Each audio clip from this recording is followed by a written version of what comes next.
So in the past, we've discussed a lot about the forces of the Martian Congressional Republic, specifically the MCRN, their navy, but I figured today we could take a look at the organization and the structure of their great rival, the United Nations Navy. I'm Colin, and this is Sci-Fi Deep Dive.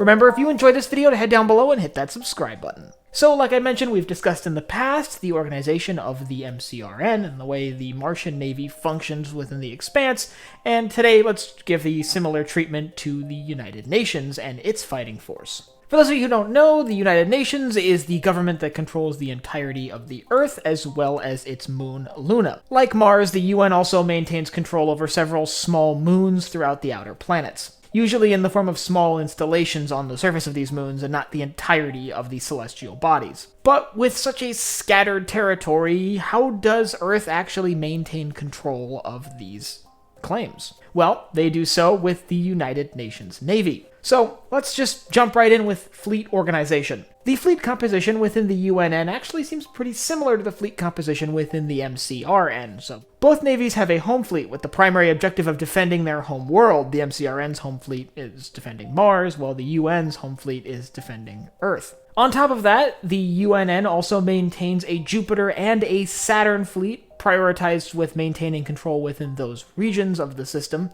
Once again, this is similar to the way Mars operates. And then when it comes to specialized task forces assembled for military conflict, they generally get numbers, like the 1 fleet, or the 2nd fleet, 3rd fleet, 4th fleet, 5th fleet, etc. Now, it's notable that these UNN fleets are likely significantly larger than those of the Martian Navy. As many of us know, thanks to the industrial capabilities of Earth, the UN fields a larger military than Mars. And while there is an argument for which is more functionally capable and which would win in a stand-up fight, the UN does, on paper, field more vessels, and thus their fleets tend to be larger. It's also noteworthy that the UN seems to really favor the use of large cruisers and even small battleships, where Mars seems to be dedicated to using medium-sized cruisers and a large number of smaller picket ships, frigates, and destroyers. As a result, we see things like the Leonidas class taking forefront within the operations of the UNN. We also see a very interesting emphasis on the battleship classes of the UNN, where we often see them deploying Truman-class battleships just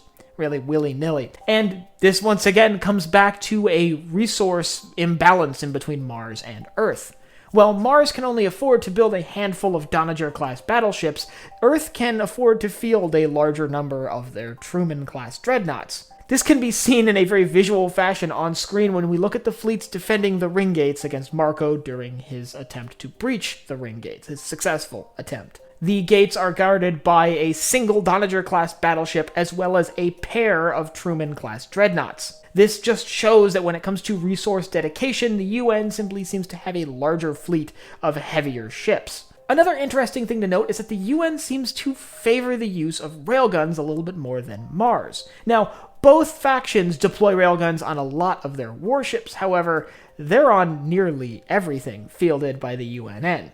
I mean, even some smaller classes of ships seem to have railguns on board. And we actually do see the UNN using them in combat on several occasions. The Martians, on the other hand, we only really see them using them during a few key moments within the series. For example, when the Doniger is under siege. Now, none of this is to imply that the Martians aren't using railguns at all, by the way. It seems more to me that they are choosing to emphasize things like guided munitions and torpedoes, where their more advanced guidance systems can really shine. It's noteworthy that unlike Mars, which does seem to have several key shipyards scattered across the system, and not just on Mars, most of, if not all of the UN's fleet is built at a single shipyard, the Bush shipyards over Luna. But all in all, when it comes down to it, the organization style of the UN is very similar to that of the MCRN, but is tweaked in several ways to play off of the UNN's advantages, things like numbers and greater manufacturing power. And these fleets are all made up of a variety of different vessels, and if you'd like to learn about some of the ships fielded by the United Nations Navy, I'll leave a link up here to my video on that. And I want you to let me know down in the comments whether you think this organization system and this fleet breakdown really makes sense, seeing the sort of situation that the UN is in having the ability to produce a large number of ships and man these ships, but have a technological disadvantage in most engagements. And if you have anything else you'd like to see me cover in the Expanse, leave it down below in the comments. Last but not least, if you enjoyed this video, head down below, hit the like button, the subscribe button, and the bell icon so you get notified when I upload new videos. So for Sci-Fi Deep Dive, I'm Colin, and I will see you next time.